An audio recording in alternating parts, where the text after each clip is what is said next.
Urdu audio books .com پر آپ سن رہے ہیں سیرت سرور عالم صلی اللہ علیہ وآلہ وسلم، جلد اول، تالیف مولانا سید ابوالعلا مودودی، آواز وجیح احمد صدیقی، پروڈیوسر اظہر نیاز۔ باب 13، مستشرقین کی علمی خیانتیں، فصل 10، بنی اسرائیل۔ نسل ابراہیمی کی دو شاخیں۔ حضرت ابراہیم علیہ السلام کی نسل سے دو بڑی شاخیں نکلیں۔ ایک حضرت اسماعیل علیہ السلام کی اولاد جو عرب میں رہی۔ قریش اور عرب کے بعض دوسرے قبائل کا تعلق اسی شاخ سے تھا، اور جو عرب قبیلے نسلاً حضرت اسماعیل علیہ السلام کی اولاد نہ تھے، وہ بھی چونکہ ان کے پھیلائے ہوئے مذہب سے کم و بیش متاثر تھے، اس لیے وہ اپنا سلسلہ انہی سے جوڑتے تھے۔ دوسرے حضرت اسحاق علیہ السلام کی اولاد، جن میں حضرت یعقوب علیہ السلام، حضرت یوسف علیہ السلام، حضرت موسیٰ علیہ السلام، حضرت داؤد علیہ السلام، حضرت سلیمان علیہ السلام، حضرت یحییٰ علیہ السلام، حضرت عیسیٰ علیہ السلام اور بہت سے انبیاء علیہم السلام پیدا ہوئے۔ حضرت یعقوب علیہ السلام کا نام چونکہ اسرائیل تھا، اس لیے یہ نسل بنی اسرائیل کے نام سے مشہور ہوئی۔ ان کی تبلیغ سے جن دوسری قوموں نے ان کا دین قبول کیا، انہوں نے یا تو اپنی انفرادیت ہی ان کے اندر گم کر دی، یا وہ نسلاً تو ان سے الگ رہے مگر مذہباً ان کے متبع رہے۔ اس شاخ میں جب پستی و تنزل کا دور آیا تو پہلے یہودیت پیدا ہوئی اور پھر عیسائیت نے جنم لیا۔ سورہ المائدہ کی آیت 20 میں اللہ تعالیٰ نے بنی اسرائیل کی اس عظمت گزشتہ کی طرف اشارہ کیا ہے جو حضرت موسیٰ علیہ السلام سے بہت پہلے کسی زمانے میں ان کو حاصل تھی۔ ایک طرف حضرت ابراہیم علیہ السلام، حضرت اسحاق علیہ السلام، حضرت یعقوب علیہ السلام اور حضرت یوسف علیہ السلام جیسے جلیل القدر پیغمبر ان کی قوم میں پیدا ہوئے، اور دوسری طرف حضرت یوسف علیہ السلام کے زمانے میں اور ان کے بعد مصر میں ان کو بڑا اقتدار نصیب ہوا۔ مدت دراز تک یہی اس زمانے کی مہذب دنیا کے سب سے بڑے فرما روا تھے، اور انہی کا سکہ مصر اور اس کے نواح میں رواں تھا۔ عموماً لوگ بنی اسرائیل کے عروج کی تاریخ حضرت موسیٰ علیہ السلام سے شروع کرتے ہیں، لیکن قرآن اس مقام پر تصریح کرتا ہے کہ بنی اسرائیل کا اصل زمانہ عروج حضرت موسیٰ علیہ السلام سے پہلے گزر چکا تھا، جسے خود حضرت موسیٰ علیہ السلام اپنی قوم کے سامنے اس کے شاندار ماضی کی حیثیت سے پیش کرتے تھے۔ فلسطین حضرت موسیٰ علیہ السلام کے بعد۔ حضرت موسیٰ علیہ السلام کے بعد بنی اسرائیل نے فلسطین کے پورے علاقے کو فتح کر لیا، مگر انہوں نے متحد ہو کر اپنی کوئی ایک منظم سلطنت قائم نہ کی، بلکہ اس علاقے کو مختلف اسرائیلی قبیلوں نے آپس میں بانٹ کر اپنی چھوٹی چھوٹی قبائلی ریاستیں قائم کر لیں۔ اس نقشے میں یہ دکھایا گیا ہے کہ فلسطین کا مختصر سا علاقہ کس طرح بنی اسرائیل کے قبائل بنی یہودا، بنی شمعون، بنی دان، بنی بنیامین، بنی افرائیم، بنی روبن، بنی جد، بنی منسی، بنی اشکار، بنی زبولون، بنی نفتالی اور بنی عاشر میں تقسیم ہو گیا تھا۔ اس طرح ہر قبیلے کی ریاست اپنی اپنی جگہ کمزور رہی، اور یہ لوگ تورات کے اس منشا کو پورا نہ کر سکے کہ اس علاقے کی مشرک قوموں کا استحصال کر دیا جائے۔ اسرائیلی قبائل کے ان علاقوں میں جگہ جگہ مشرک کنعانی قوموں کی شہری ریاستیں بدستور قائم رہیں۔ بائبل سے ہمیں معلوم ہوتا ہے کہ طالوت کے عہد تک صیدا، سور، دور، مجدد، بیت شان، جزر، یروشلم وغیرہ شہر مشرکوں کے قبضے میں رہے، اور ان شہروں کی مشرکانہ تہذیب کا بنی اسرائیل پر گہرا اثر پڑتا رہا۔ مزید برآں اسرائیلی قبائل کی سرحدوں پر نفستیوں، ادمیوں، موابیوں، امونیوں کی طاقتور ریاستیں بھی بدستور قائم رہیں۔ انہوں نے بعد میں پے در پے حملے کر کے بہت سا علاقہ اسرائیلیوں سے چھین لیا۔ حتیٰ کہ نوبت یہ آ گئی کہ فلسطین سے بنی اسرائیل بیک بینی و دو گوش نکال دیے جاتے اگر عین وقت پر اللہ تعالیٰ طالوت کی قیادت میں اسرائیلیوں کو جمع نہ کر دیتا۔ فلسطین میں بدترین شرک کا دور۔ حضرت موسیٰ علیہ السلام کی وفات کے بعد جب بنی اسرائیل فلسطین میں داخل ہوئے تو یہاں مختلف قومیں آباد تھیں، ہتی، اموری، کنانی، فرزی، ہری، بیوسی، فلسطی وغیرہ۔ ان قوموں میں بدترین قسم کا شرک پایا جاتا تھا۔ ان کے سب سے بڑے معبود کا نام ایل تھا، جسے دیوتاؤں کا باپ کہتے تھے، اور اسے عموماً سانڈ سے تشبیہ دی جاتی تھی۔ اس کی بیوی کا نام عشیرہ تھا، اور اس سے خداؤں اور خدانیوں کی ایک پوری نسل چلی تھی، جن کی تعداد 70 تک پہنچتی تھی۔ ان کی اولاد میں سب سے زیادہ زبردست بعل تھا، جس کو بارش اور رویدگی کا خدا اور زمین و آسمان کا مالک سمجھا جاتا تھا۔ شمالی علاقوں میں اس کی بیوی اناس کہلاتی تھی، اور فلسطین میں غسارات، یہ دونوں خواتین عشق اور افزائش نسل کی دیویاں تھیں۔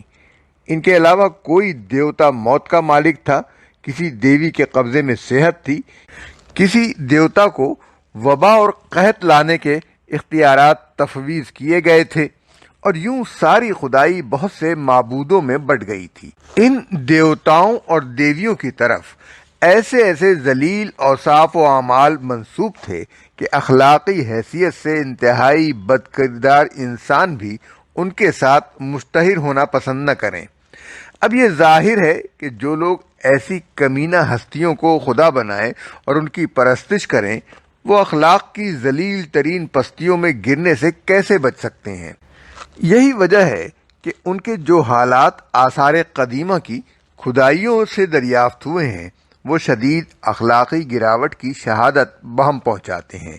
ان کے ہاں بچوں کی قربانی کا عام رواج تھا، ان کے معابد زناکاری کے اڈے بنے ہوئے تھے، عورتوں کو دیوداسیاں بنا کر عبادت گاہوں میں رکھنا اور ان سے بدکاریاں کرنا عبادت کے اجزاء میں شامل تھا، اور اسی طرح کی اور بہت سی بد اخلاقیاں ان میں پھیلی ہوئی تھیں۔ بنی اسرائیل میں بگاڑ کا سبب۔ تورات میں حضرت موسیٰ علیہ السلام کے ذریعے سے بنی اسرائیل کو جو ہدایات دی گئی تھیں، ان میں صاف صاف کہہ دیا گیا تھا کہ تم ان قوموں کو ہلاک کر کے ان کے قبضے سے فلسطین کی سرزمین چھین لینا، اور ان کے ساتھ رہنے بسنے اور ان کی اخلاقی و اعتقادی خرابیوں میں مبتلا ہونے سے پرہیز کرنا۔ لیکن بنی اسرائیل جب فلسطین میں داخل ہوئے تو وہ اس ہدایت کو بھول گئے۔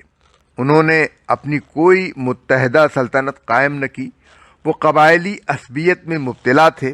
ان کے ہر قبیلے نے اس بات کو پسند کیا کہ مفتوح علاقے کا ایک حصہ لے کر الگ ہو جائے۔ اس تفرقے کی وجہ سے ان کا کوئی قبیلہ بھی اتنا طاقتور نہ ہو سکا کہ اپنے علاقے کو مشرکین سے پوری طرح پاک کر دیتا۔ آخر کار انہیں یہ گوارا کرنا پڑا کہ مشرکین ان کے ساتھ رہیں بسیں۔ نہ صرف یہ بلکہ ان کے مفتوح علاقوں میں جگہ جگہ ان مشرک قوموں کی چھوٹی چھوٹی شہری ریاستیں بھی موجود رہیں، جن کو بنی اسرائیل مسخر نہ کر سکے۔ اسی بات کی شکایت زبور میں کی گئی ہے۔ یہ شکایت حضرت داؤد علیہ السلام کی زبان سے یوں ادا ہوئی ہے: انہوں نے ان قوموں کو ہلاک نہ کیا جیسا خداوند نے ان کو حکم دیا تھا، بلکہ ان قوموں کے ساتھ مل گئے اور ان کے سے کام سیکھ گئے اور ان کے بتوں کی پرستش کرنے لگے جو ان کے لیے پھندا بن گئے، بلکہ انہوں نے اپنی بیٹیوں کو شیاطین کے لیے قربان کیا اور معصوموں کا یعنی اپنے بیٹوں اور بیٹیوں کا خون بہایا۔ اس لیے خداوند کا قہر اپنے لوگوں پر بھڑکا اور اسے اپنی میراث سے نفرت ہو گئی، اور اس نے ان کو قوموں کے قبضے میں کر دیا اور ان سے عداوت رکھنے والے ان پر حکمران بن گئے۔ زبور باب 106 آیات 34 تا 41۔ نتائج بد۔ اس کا پہلا خمیازہ تو بنی اسرائیل کو یہ بھگتنا پڑا کہ ان قوموں کے ذریعے سے ان کے اندر شرک گھسایا، اور اس کے ساتھ بتدریج دوسری اخلاقی گندگیاں بھی راہ پانے لگیں۔ چنانچہ اس کی شکایت بائبل کی کتاب قضاہ میں یوں کی گئی ہے: اور بنی اسرائیل نے خداوند کے آگے بدی کی اور لالیم کی پرستش کرنے لگے، اور انہوں نے خداوند اپنے باپ دادا کے خدا کو جو انہیں ملک مصر سے نکال لایا تھا چھوڑ دیا، اور دوسرے معبودوں کی جو ان کے گردا گرد کی قوموں کے دیوتاؤں میں سے تھے پیروی کرنے لگے اور ان کو سجدہ کرنے لگے، اور خداوند کو غصہ دلایا۔ وہ خداوند کو چھوڑ کر بعال اور اسارات کی پرستش کرنے لگے، اور خداوند کا قہر اسرائیل پر بھڑکا۔ باب 2 آیت 11 تا 13۔ اس کے بعد دوسرا خمیازہ انہیں یہ بھگتنا پڑا کہ جن قوموں کی شہری ریاستیں انہوں نے چھوڑ دی تھیں، انہوں نے اور فلسطینیوں نے، جن کا پورا علاقہ غیر مغلوب رہ گیا تھا، بنی اسرائیل کے خلاف ایک متحدہ محاذ قائم کیا اور پے در پے حملے کر کے فلسطین کے بڑے حصے سے ان کو بے دخل کر دیا، حتیٰ کہ ان سے خداوند کے عہد کا صندوق تابوت سکینہ تک چھین لیا۔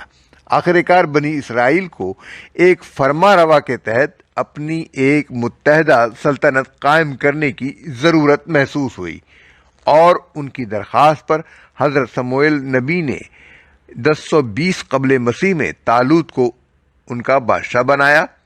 اس کی تفصیل سورہ بقرہ رکوع 32 میں بیان ہوئی ہے۔ دور خیر و فلاح، اس متحدہ سلطنت کے 3 فرما روا ہوئے۔ طالوت 1020 تا 1004 قبل مسیح، حضرت داؤد علیہ السلام 1004 تا 965 قبل مسیح، اور حضرت سلیمان علیہ السلام 965 تا 926 قبل مسیح۔ ان فرما رواؤں نے اس کام کو مکمل کیا جسے بنی اسرائیل نے حضرت موسیٰ علیہ السلام کے بعد نامکمل چھوڑ دیا تھا۔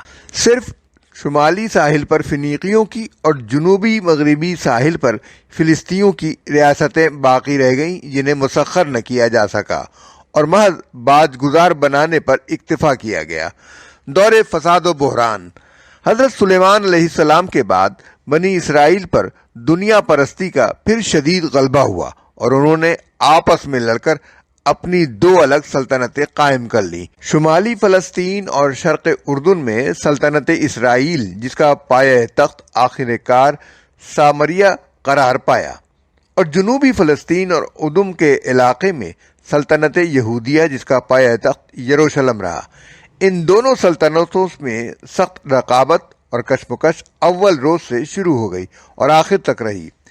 ان میں سے اسرائیلی ریاست کے فرمانروا اور باشندے ہمسایہ قوموں کے مشرکانہ عقائد اور اخلاقی فساد سے سب سے پہلے اور سب سے زیادہ متاثر ہوئے، اور یہ حالت اپنی انتہا کو پہنچ گئی جب اس ریاست کے فرمانروا اخیعب نے سیدا کی مشرک شہزادی ایزابل سے شادی کر لی۔ اس وقت حکومت کی طاقت اور ذرائع سے شرک اور بد اخلاقیاں سیلاب کی طرح اسرائیلیوں میں پھیلنی شروع ہوئیں۔ حضرت الیاس اور حضرت الیسی علیہ السلام نے اس سیلاب کو روکنے کی انتہائی کوشش کی، مگر یہ قوم جس تنزل کی طرف جا رہی تھی اس سے باز نہ آئی۔ آخرکار اللہ کا غضب اشوریوں کی شکل میں دولت اسرائیل کی طرف متوجہ ہوا، اور 9ویں صدی قبل مسیح سے فلسطین پر اشوری فاتحین کے مسلسل حملے شروع ہو گئے۔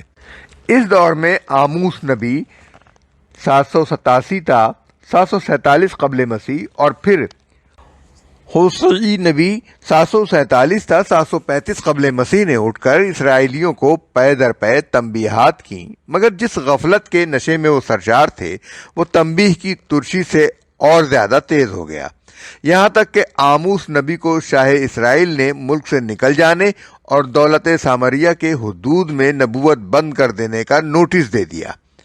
اس کے بعد کچھ زیادہ مدت نہ گزری تھی کہ خدا کا عذاب اسرائیلی سلطنت اور اس کے باشندوں پر ٹوٹ پڑا۔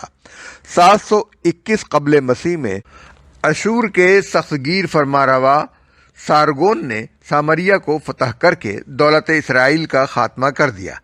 ہزارہا اسرائیلی تحقیق کیے گئے، 27,000 سے زیادہ بااثر اسرائیلیوں کو ملک سے نکال کر اشوری سلطنت کے مشرقی اضلاع میں تتر بتر کر دیا گیا، اور دوسرے علاقوں سے لا کر غیر قوموں کو اسرائیل کے علاقے میں بسایا گیا، جن کے درمیان رہ بس کر بچا کھچا اسرائیلی عنصر بھی اپنی قومی تہذیب سے روز بروز زیادہ بیگانہ ہوتا چلا گیا۔ بنی اسرائیل کی دوسری ریاست جو یہودیہ کے نام سے جنوبی فلسطین میں قائم ہوئی، وہ بھی حضرت سلیمان علیہ السلام کے بعد بہت جلدی شرک اور بد اخلاقی میں مبتلا ہو گئی، مگر نسبتاً اس کا اعتقادی اور اخلاقی زوال دولت اسرائیل کی بنسبت سست رفتار تھا، اس لیے اس کو مہلت بھی کچھ زیادہ دی گئی۔ اگرچہ دولت اسرائیل کی طرح اس پر بھی اشوریوں نے پے در پے حملے کیے، اس کے شہروں کو تباہ کیا، اس کے پائے تخت کا محاصرہ کیا، لیکن یہ ریاست اشوریوں کے ہاتھوں ختم نہ ہو سکی بلکہ صرف باج گزار بن کر رہ گئی۔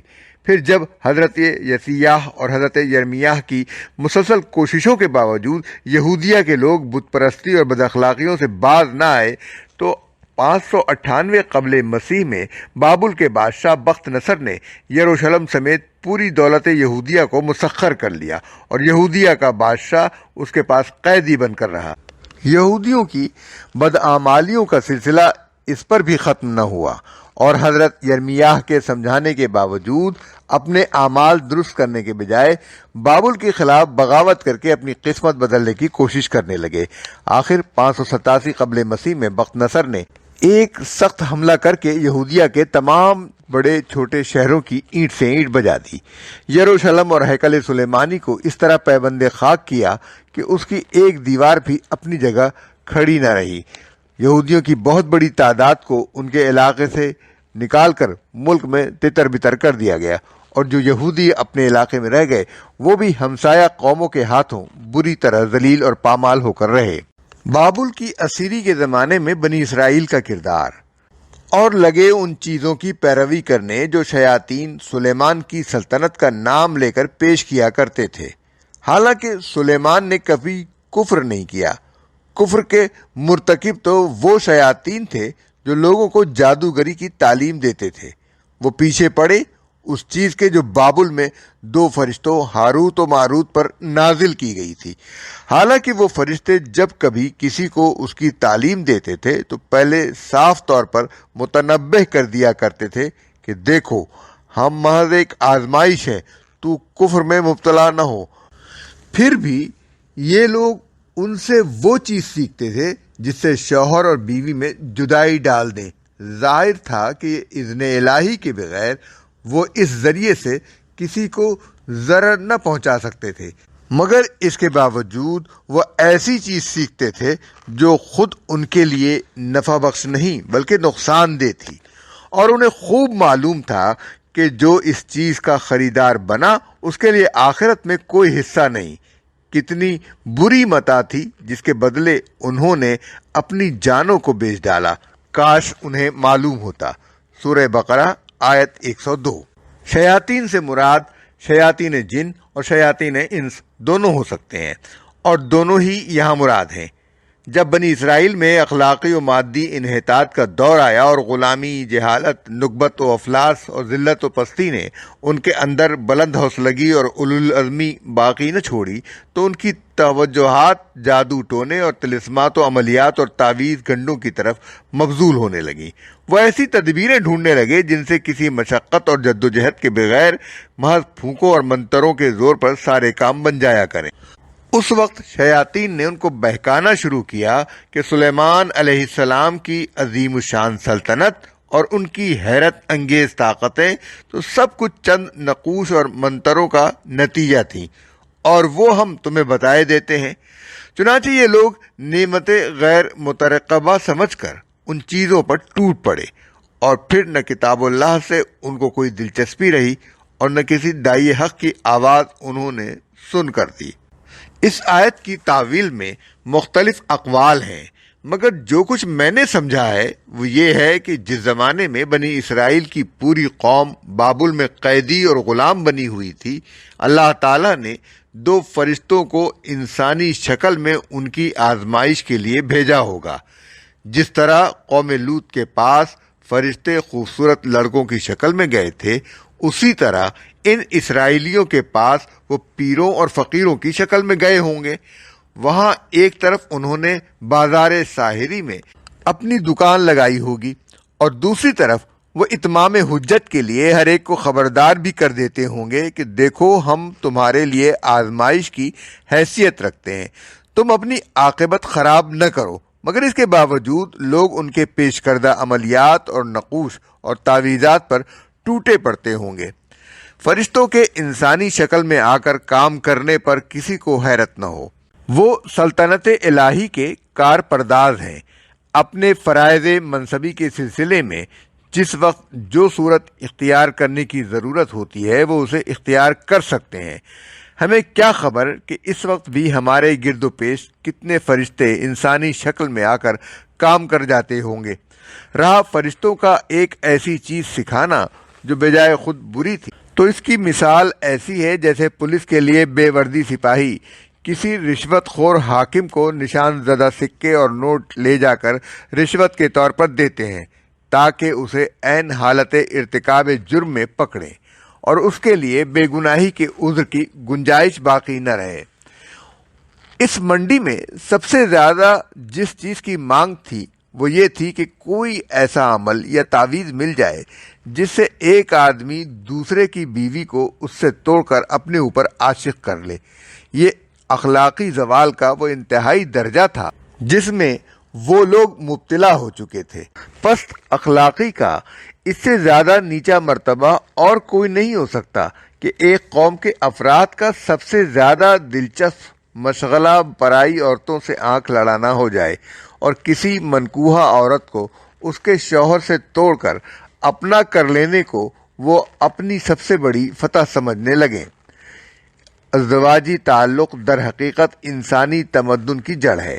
عورت اور مرد کے تعلق کی درستی پر پورے انسانی تمدن کی درستی کا اور اس کی خرابی پر پورے انسانی تمدن کی خرابی کا مدار ہے۔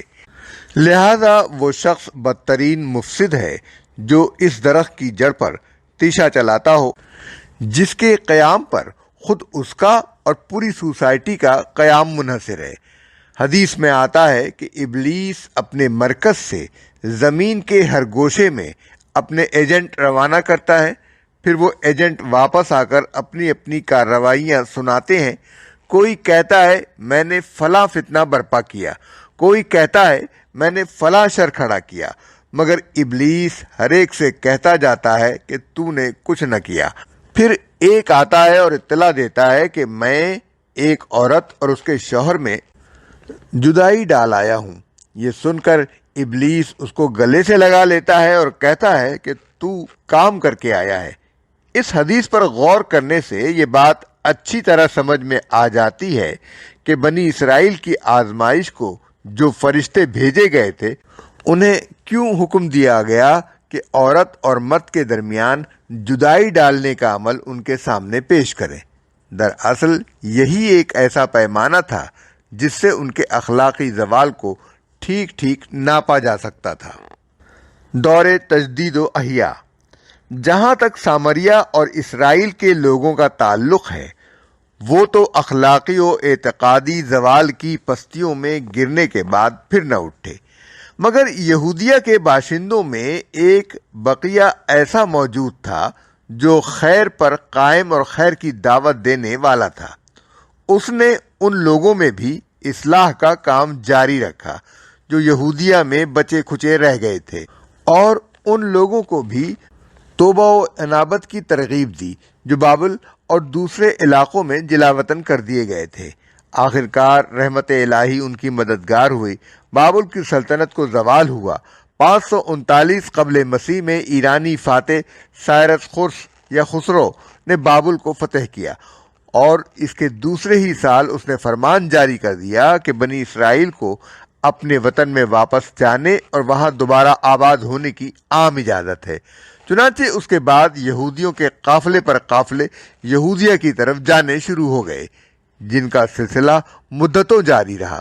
سائرس نے یہودیوں کو ہیکل سلیمانی کی دوبارہ تعمیر کی اجازت بھی دی، مگر ایک عرصے تک ہمسایہ قومیں جو اس علاقے میں آباد تھیں مزاحمت کرتی رہیں۔ آخر داریوس دارا اول نے 522 قبل مسیح میں یہودیہ کے آخری بادشاہ کے پوتے زرو بابل کو یہودیہ کا گورنر مقرر کیا، اور اس نے حجی نبی زکریا نبی اور سردار کاہن یشوع کی نگرانی میں ہیکل مقدس نئے سرے سے تعمیر کیا۔